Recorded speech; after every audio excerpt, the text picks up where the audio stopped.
안녕하십니까, 마이다스입니다. 자, 어제 교보증권이 유상증자를 발표를 했는데요. 유상증자 하면 보통 악재죠. 근데 이제 제3자 배정 유상증자는 호재로 인식이 되기도 하는데요. 오늘 주식이 큰 음봉을 맞았더라고요. 그래서 간단히 이렇게 점검을 해드릴까 합니다.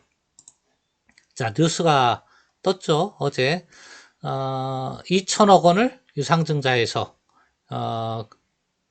말 그대로 대주주가 교보생명인데 1조 클럽인 증권사로 만들겠다. 그리고 지분을 그동안에 기존에 51%에서 73%로 이렇게 올리겠다. 이게 유상증자의 핵심 내용인데요. 악재가 아닌 게 첫 번째로는 제3자 배정이라는 거, 구주주 배정이 아니고 제3자 배정이기 때문에 시중에 그 할인된 증자 물량이 나올 염려가 전혀 없다는 거. 그래서 첫 번째 악재가 아니고요. 두 번째, 제3자 배정이라도 다른 제3자가 아니고 최대주주, 대주주라는 점. 대주주가 기존의 51%에서 73%로 확대한다는 점. 그래서 악재가 아니고요. 세 번째로는 유상증자 금액이 6,980원이에요. 그러니까 7,000원이죠. 결코 할인된 가격이 아니라는 점. 어제 종가로 보면 7,080원인데요. 거의 그 가격입니다. 어제 거래될 때도 6,000원대 거래됐으니까. 그러니까 거의 할인 없이 제3자 배정 유상증자를 한다는 점. 이런 부분이 전부 악재일 리가 없고, 악재가 아니고요. 이번 증자를 통해서 자본금이 1조 1,437억 원으로 증가하고요. 증권사의 그 건전성을 판단하는 게 NCR 지표인데요. 420에서 563.64로 이렇게 상승을 합니다. NCR이. 그러면 여러분이 판단할 때는 모든 면에서 별로 나쁠 것 같지 않은 증자인데 왜 오늘 시가에 어제 시간에서는 급등을 했습니다. 거의 상한가 근처까지 가는 급등을 했었는데 오늘 시가도 당연히 강세로 갈 줄 알았는데 왜 이렇게 음봉이 나왔느냐? 뭐 나올 만한 이유는 하나밖에 없다고 봐요. 저는 어떤 이유냐면 그동안에 교보증권이 매각설이 끊이지 않았습니다. 교보생명이 교보증권을 팔을 것이다. 근데 이번 증자는 오히려 그것을 부식시켰죠. 오히려 지분을 늘렸으니까요.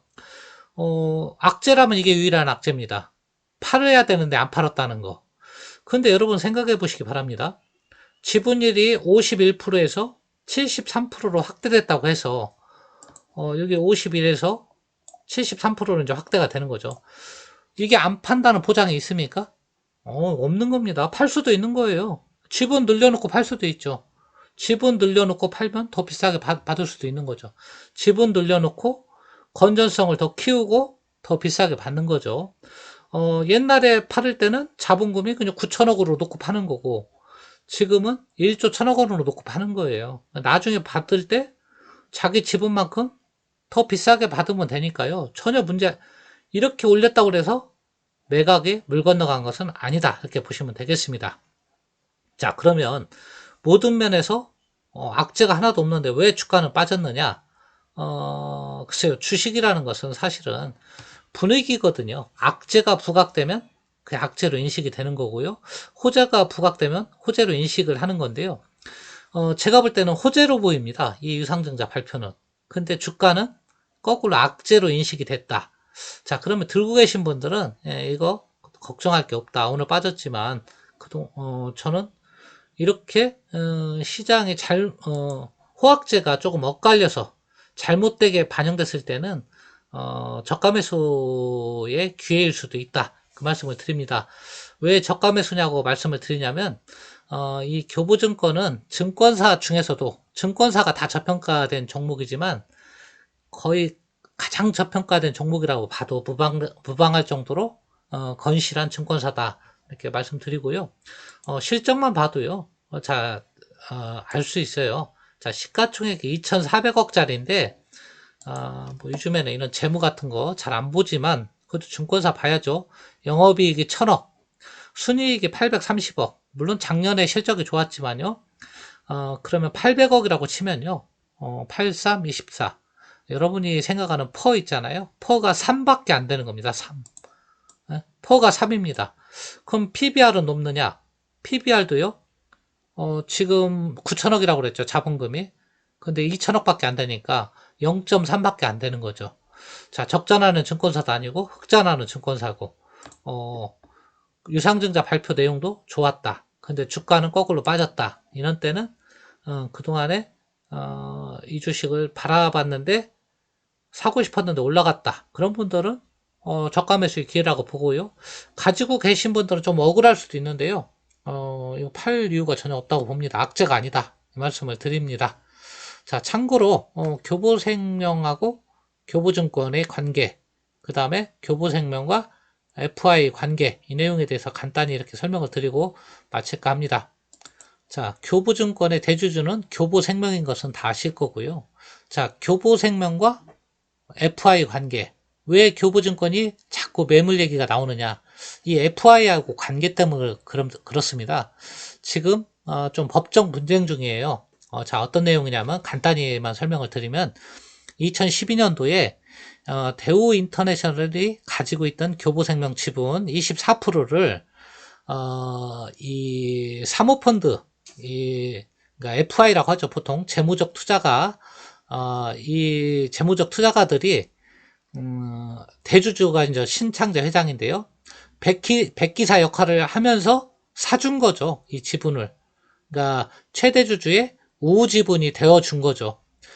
대신 내가 네 백기사 해줄 테니까 너는 뭘 해줄래? 이렇게 요구가 있었겠죠. 그러니까 이제 최대주주 신회장은 2015년까지 상장해서 니네 투자금 빼갈 수 있도록 해줄게. 이렇게 약속을 한 겁니다. 너 그렇게 못 해주면 어쩔 건데? 못 해주면 내가 니네가 산 주식을 다시 사줄게. 이렇게 한 겁니다. 근데 지금 약속을 못 지켰죠. 약속을 못 지켰기 때문에 문제가 발생해서 지금 법정 분쟁 중입니다. 자, 약속을 못 지켰더라도 교보생명 주식이 잘 나가거나 좋으면 괜찮은데 여러분 다 알다시피 생명보험 주식은 똥값이 돼버렸죠. 그 몇 년 사이에. 그렇기 때문에 지금 FI들이 풋옵션 권리가 있는데요. 얼마에 사가라고 풋옵션 행사 가격을 요구했냐면요. 거의 한 46만 원인가? 하여튼 40만 원이 넘는 금액으로 교보생명 주식을 신창재 회장 네가 사가라. 이렇게 지금 요구하고 있는 거고요. 신창재 회장은 지금 교보생명 주식이 얼마나 될까요? 지금 뭐 장외니까 정확히 판단을 못하지만 이 얘기 나올 때 보통 20 얼마 정도 했는데 그 이후로 지금 보험회사 주가들이 3분의 1 토막 났거든요. 그러면요. 그때 장외 주식 2018년도 이때가 24만 원, 25만 원 정도 했을 거니까 지금 10만 원도 안 간다는 거예요. 그럼 10만 원도 안 가는 주식을 40만 원 후반대에 사라고 풋옵션이 들어온다면 교보생명은 어떻게 교보생명이 아니고 신창재 개인이죠. 이 양반은 감당할 수 없겠죠. 파산이죠, 거의. 그러니까 뭐 교보생명 경영권이고 뭐고 다 놓치는 거죠.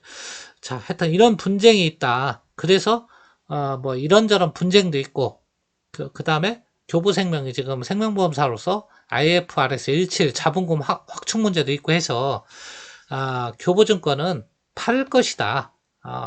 그래서 팔아서 교보생명에 이제 자금을 확보할 것이다. 이런 기대가 많았었는데 그 기대가 무너졌기 때문에 오늘 주가가 빠진 게 아닌가. 매각에 대한 기대가 그동안에 있었는데 그것이 무너진 것이 빠진 것이 오늘 주가 빠진 것의 핵심 원인이다. 이렇게 보시면 되겠습니다. 자, 얘기가 좀 길어졌는데요. 핵심은 이렇습니다. 유상증자 했다고 그래서 매각 이슈가 완전히 사라진 것은 아니다. 그렇게 봅니다. 맞죠? 100% 갖고 있다고 해서 못 파는 거 아니잖아요. 그렇기 때문에 오늘 빠진 것은 호재성 유상증자에 비하면 좀 과도하다. 이런 판단이 들어서 그 내용을 간단하게 설명하게 된 것이다. 이렇게 말씀드리고 오늘 영상을 마치도록 하겠습니다. 감사합니다.